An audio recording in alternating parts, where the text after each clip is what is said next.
네, 여러분 안녕하세요. 이번 시간에는 공민왕의 개혁정치와 신진사대부의 성장이라는 주제를 가지고 한번 수업을 해보도록 하겠습니다. 원나라 간섭기, 그렇죠? 몽골의 침략을 받고 결국에는 강화돼서 40년 가까이 항전을 했지만 결국에는 항복을 하고 다시 강화도에서 개경으로 돌아오게 되어집니다. 그리고 이어지는 이제 원종 때부터 해서 충렬한, 충선왕 이렇게 이어지는 원나라 간섭기를 보내게 되어지죠. 그래서 관제도 격파당하고요. 그리고 이제 원나라 이제 부마국이 되어지고 여러 가지 내정 간섭을 받는 상황에까지를 지난 시간에 배웠습니다.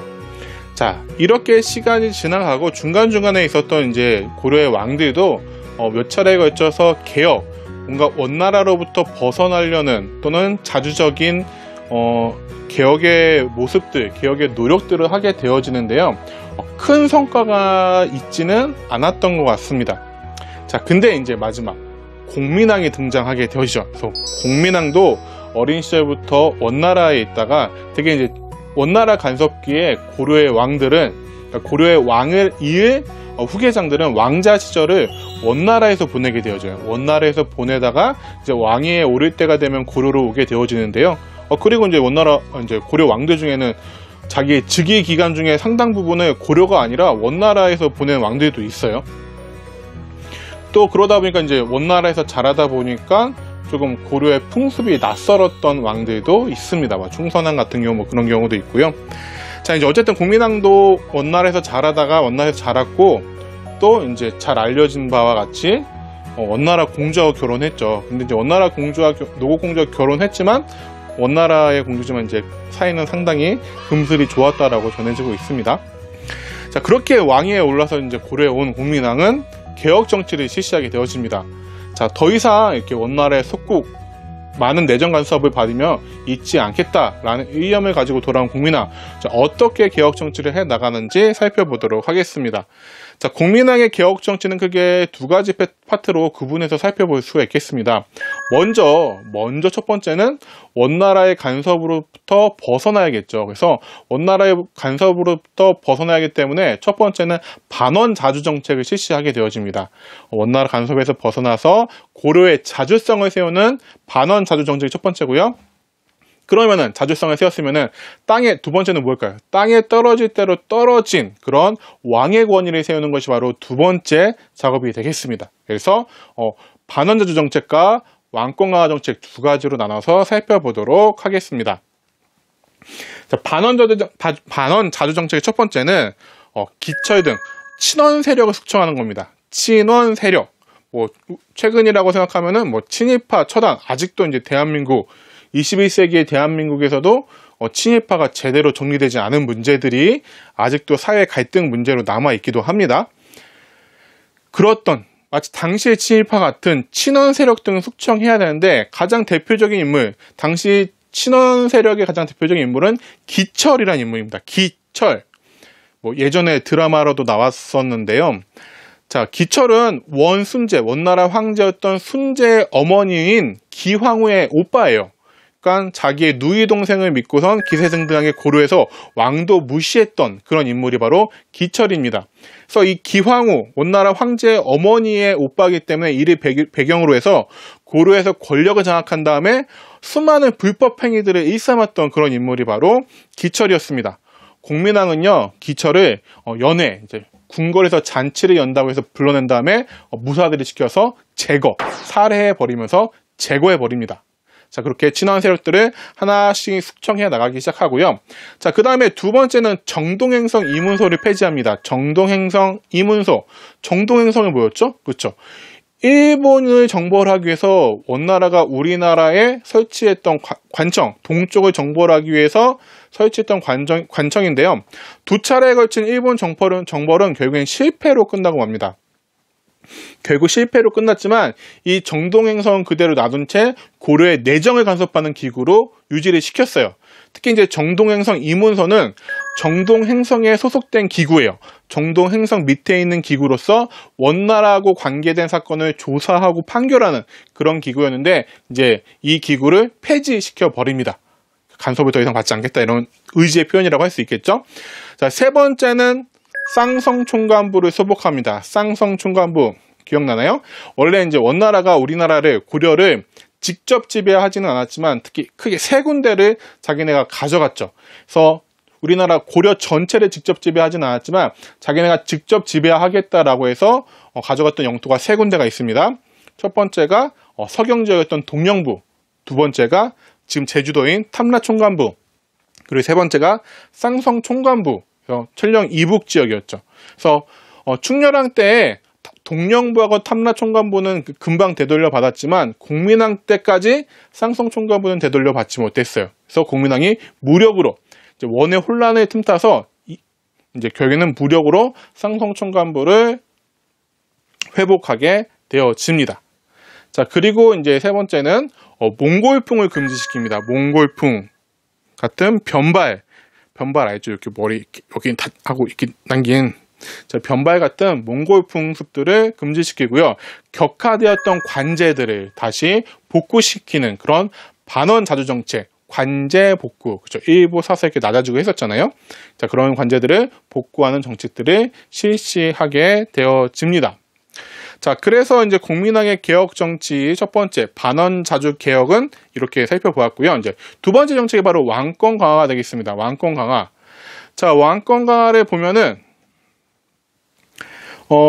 첫 번째 이제 전민변정도감을 설치한다라고 되어 있죠. 전민변정도감 설치.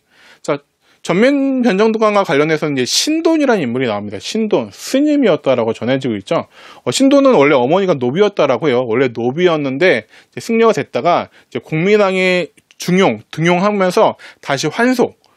속세를 떠나 있는 승려였다가 다시 속세로 돌아 환속을 해서 이름을 신돈이라 했다라는 인물인데요. 자, 전민변정도감은 뭐냐? 그러면 권문세족이 농민들의 토지를 많이 빼앗아 가거든요. 그래서 권문세족에게 빼앗긴 농민의 토지를 다시 되돌려주고 주인에게 되돌려주고 억울하게 노비가 된 자들을 양인으로 되돌리는 그런, 그러니까 빼앗긴 땅을 돌려주고 억울하게 노비가 된 양민들을 양민으로 되돌려 놓는 그러한 관청이 바로 전민변정도감이 되겠습니다. 자, 권문세족이 빼앗아간 땅, 그리고 그 땅을 경작하던 노비들을 다시 되돌립니다.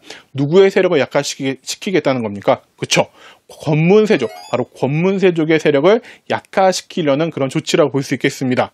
반면에 나라의 중추라고 부를 수 있는 이제 백성들은 다시 늘려가려는 그런 정책이겠죠.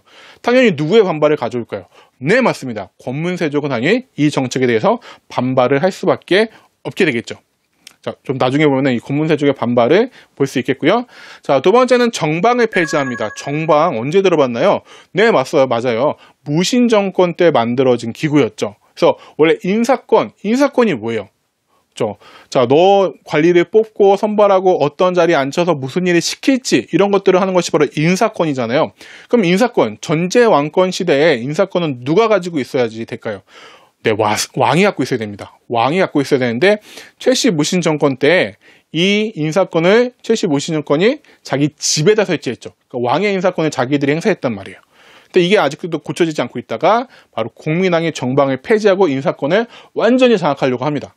그래야지 왕이 인사권을 장악하고 있어야지 밑에는 관료들이 승진하고 싶으면 왕의 말을 잘 들을 거 아니에요. 그래서 정방을 폐지하고 인사권을 가져오려는 노력을 하고요. 성균관을 정비합니다. 성균관. 고려시대 최고 교육기관은 성균관이 아니었잖아요.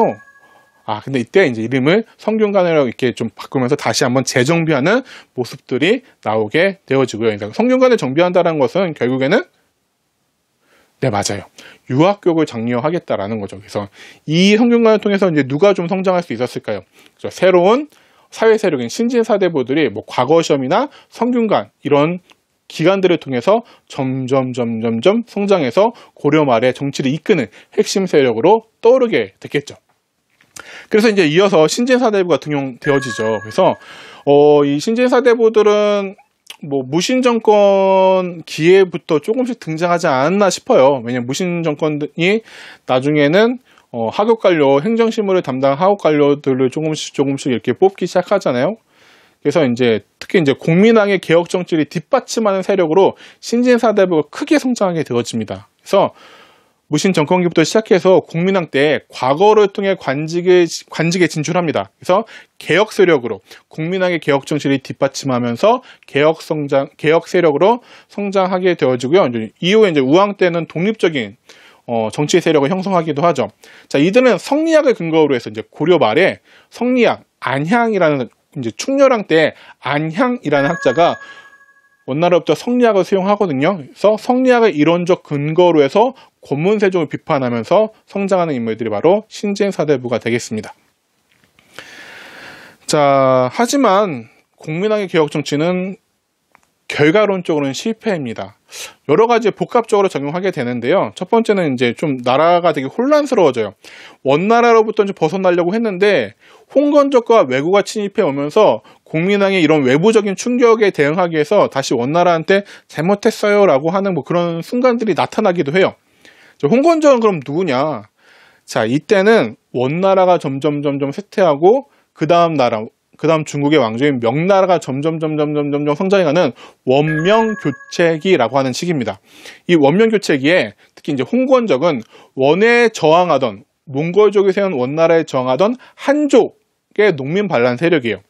그러니까 원나라 입장에서는 이 농민 반란 세력인 이 홍건적을 토벌해야겠죠. 토벌하려고 막 군대를 보내니까 이 원나라 군대에 쫓긴 홍건적이 밀리다가 고려까지 넘어오게 됩니다. 도망치다가 이제 고려까지 넘어오게 돼요. 그게 두 차례 고려로 쫓겨오게 되어지는데요. 이렇게 고려로 쫓겨온 홍건적을 1차 때, 첫 번째 때는 무난히 격퇴하는데 두 번째 홍건적의 침입 때는 수도인 개경이 함락되어지고 공민왕이 안동으로까지 피난 가는 일이 벌어집니다. 안동으로까지 피난 갔다라는 것은 얼마나 위급한 상황이었는지 알 수 있겠죠. 그래가지고 이제 여러분들 어렸을 때나 이렇게 체육대회 때 해봤을 것 같은데 노다리 밟기라고 하죠. 노다리 밟기. 이렇게 고개 숙이면 그게 이제 사람 타가지고 이게 조그만 친구가 타가지고 막 빨리 누가 빨리 가나 하는 거. 그 노다리 밟기가 바로 이 안동으로 피난 간 공민왕 노국공주와 같이 이제 강을 건너려고 하는데 안동 지역의 안악내들이 이 공주 왕비를 강에서 건너게 하기 위해서 이 안동 지역의 안악내들이 고개를 이제 숙여가지고 공주를 건너가게 해준 그 일화에서 시작된 것이 바로 이 노다리 밟기라고 하는 이제 민속놀이가 되겠습니다. 자, 그 다음에 이제 왜구입니다. 왜구, 참 우리 역사에 등장하는 이 나쁜 땡땡들. 자, 특히 해안 지역에 살고 있는 사람들은 이 왜구의 피해 때문에 극심한 피해를 입게 되어집니다. 근데 해안 지역뿐 아니라요. 왜구들이 크게 쳐들어올 때는 내륙 지역까지 막 쳐들어오고요. 이 남해안 지역에만 있는 것이 아니라 개경과 강화도까지 위협하는 적도 수두룩하게 있었다고 합니다. 그리고 세금을 운반하는 조운선을 약탈하는 일도 빈번하게 일어나게 되어졌다고 합니다. 그러니까 왜 이런 왜구가 창궐하게 되냐면 특히 이제 삼국시대부터 왜구는 있어왔지만 이때 특히 더 많이 창궐하는 이유는 당시 이제 가마쿠라 막부, 일본의 첫 번째 무산 정권이 가마쿠라 막부라고 하는 시기인데요. 이 가마쿠라 막부 때 아까 이전에 있었던 여몽연합군, 우리 정동행성 설치해가지고 몽골이 고려군이랑 연합해서 일본을 치러 가잖아요. 치러 가는데 두 번 다 실패하죠. 그래서 일본은 이기긴 했는데 이 충격이 커요. 왜냐면은 이 여몽연합군 몽골 군대를 막기 위해서 당시에 각 지역에 있는 이제 영주들을 동원해가지고 막고 막 이랬는데 그 비용이 만만치 않게 들어가지고 걔는 그 전쟁의 여파로 이 가마쿠라 막부가 쇠퇴하게 되어집니다. 쇠퇴되어지다가 결국에는 일본이 남북조 시대라고 하는 남조, 북조, 천황, 일왕이 두 명이나 생기는 그런 남북조의 내란 시대, 뭔가 분열 시대가 일어나게 되어져요. 그러니까 남조와 북조 두 개의 일왕이 있는 시대다 보니까 중앙정부가 지방을 제대로 통제하지 못하는 그런 약화된 시대예요. 그러다 보니까 지방 영주와 무사들이 성장하게 되어지고 이들과 연계되어진 왜구들, 그러니까 중앙정부의 힘이 되게 세면은 이런 왜구들은 해적들이잖아요. 얘들이 잘 통제할 텐데, 치안을 유지할 텐데 그럴 능력이 중앙정부가 안 되는 거예요. 그러니까 지방에 있는 영주들과 지방에 있는 무사들이 뭔가 이렇게 작당을 해가지고 왜구로 변신해서 각 지역들을 노력질하게 되어졌던 거죠. 자, 그래서 이제 왜구가 이때 많이 창궐하게 되어집니다. 이런 홍건적과 왜구의 침입 때문에 국가의 존의가 위태로워지다 보니까 개혁 정치가 실패하게 되어지기도 하고요. 또한 이렇게 전민변정 도감 등을 설치하게 되면서 권문세족들도 어쨌든 막다른 궁지에 물리게 되자 반발하게 되어집니다. 그래서 결국에는 권문세족들이 막 반발해서 결국에는 국민왕이 신돈을 제거하게 되어져요. 개혁 정치를 앞장섰던 신돈은 제거하게 되어지는데, 신돈도 이제 나중에는 좀 나쁜 짓들, 좀 이렇게 옳지 못한 행동들을 좀 하게 되어지고, 그래서 국민왕은 신돈을 이렇게 물러나게 제거하게 되어집니다. 근데 국민왕도 신돈을 제거한 이후에 약간 사생활이 상당히 문란해졌더라고요. 사생활이 많이 문란해지면서 나중에는 결국에는 자신의 측근이었던 자제위, 자신의 호위무사들이라고 할 수 있는 자제위에 의해서 살해당하는 일이 벌어지게 됩니다. 그래서 국민왕이 살해된 이후에 이제 그 다음에 우왕이 등장하게 즉위하게 되어지는데, 우왕이 즉위하면서 이런 개혁은 다시 시들해지고 친원파와 권문세족들이 다시 득세하게 되어지면서 국민왕의 개혁 정치는 결국에는 실패로 돌아가게 되어집니다.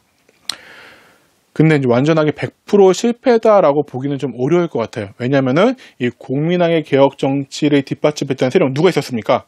네, 맞습니다. 신진 사대부들이 성장했었죠.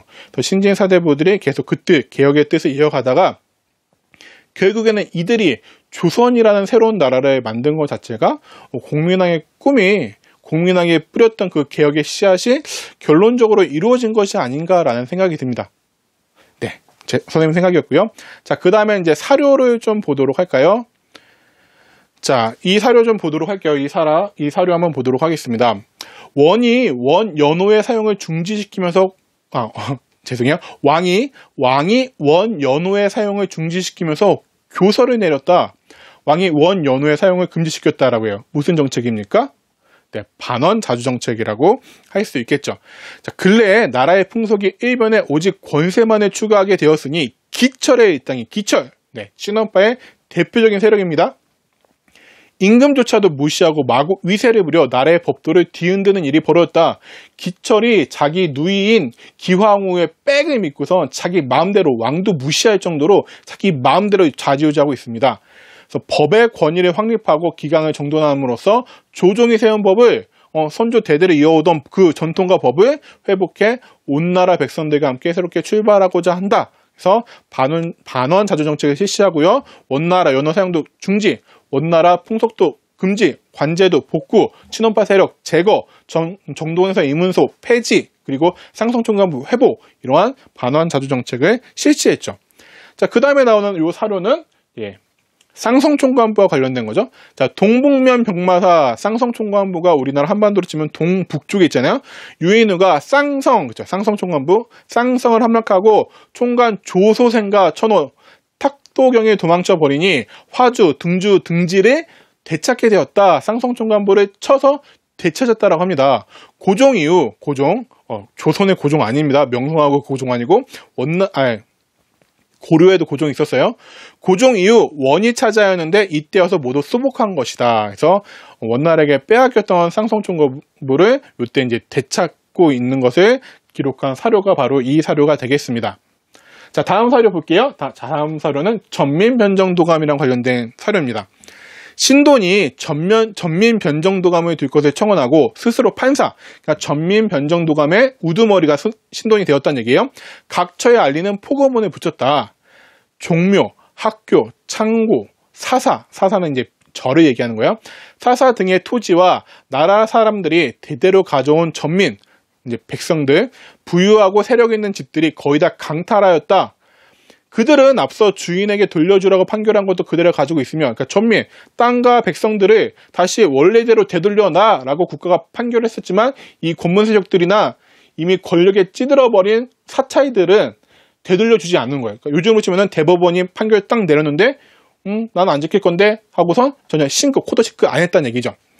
자, 양민을 노예로 삼고, 그러니까 평민들, 백성들을 노예로 삼고 있다. 각 지방 향리, 영리, 관노비, 백성으로 역을 도피한 자들이 도망가니 이들을 숨겨 크게 농장을 만든다. 이게 도망간 사람들을 권문세력을 데려다가 자기 농장에 일하는 노비로 만들었다는 얘기죠. 이제 도감을 두어 이를 가려 정비하고, 그래서 전민변정도감. 도감은 요즘은 이제 관청이다라고 생각하면 돼요. 이 당시 이제 관청을 무슨 도감이라고 생각하면 됩니다. 자, 명령이 나오자 호부의 다수가 빼앗은 전민을 그 주인에게 돌림으로 안팎이 기뻐하였다.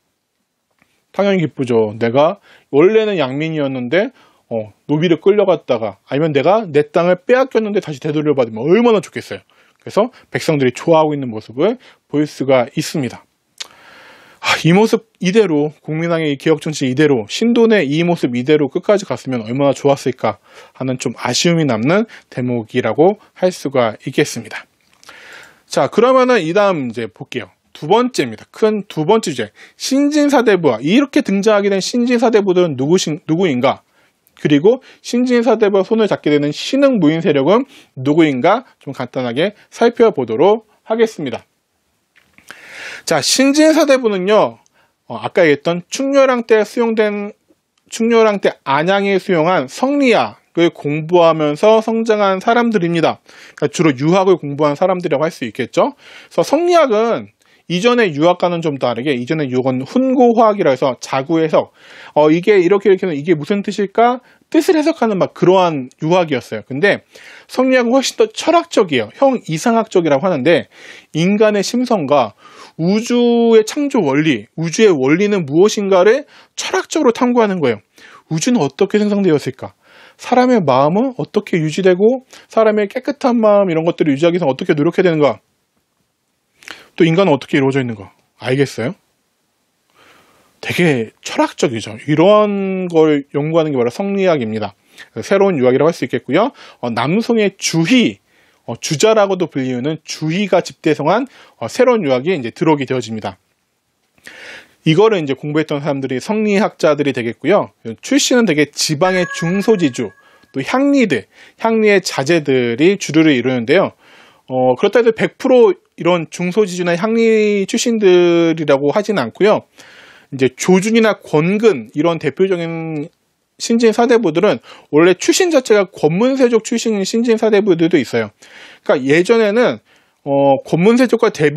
권문세족과 신진 사대부를 대비시켜가지고 권문세족 대지주 출신 중앙 관료들, 신진 사대부 지방에 있는 향리의 중소지주들 뭐 이렇게 얘기를 했는데 요즘은 좀 더 연구한 결과 꼭 그렇게 구분하기 좀 힘들다. 왜냐면은 성리학을 받아들인 신진 사대부들 중에는 권문세족 출신도 있다라고 얘기를 합니다. 그러니까 새로운 사상을 받아들인 그러한 성리학을 따르는 그러한 개혁 세력들을 통틀어서 그냥 신진 사대부라고 생각하시면 될 것 같아요. 자, 이들은요 권문세족과 불교의 폐단을 지적했어요. 그래서 신진 사대부들은요, 이런 권문세족이 대농장 확대하고 불법적으로 노비를 만들고 이런 것들을 비판했고요. 또한 불교의 폐단도 지적했어요. 불교.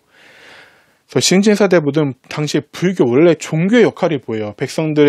사람들의 마음을 어루만져주고 평안을 주고 이런 게 종교의 역할이잖아요.